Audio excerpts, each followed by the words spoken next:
Cash here with PICO Builders. We're out here in Wichita, Kansas with another cool little job we got going. This one's a basement finish.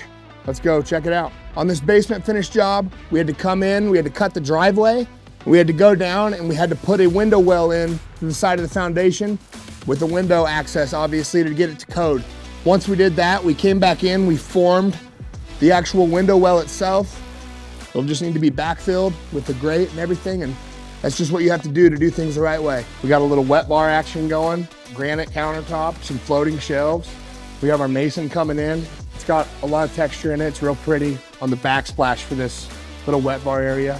The last thing I want to show you about this basement finish, we got a nice little entertainment center. We got some stone on the backsplash. Obviously, this is where the TV is gonna go. We got a beautiful fireplace we just got installed with stone around it. Hopefully next time I can flip it on and let you see that. But all right, guys, thanks for tuning in again today. PICO has stuff going all over Wichita right now. For all your home improvement needs, choose PICO.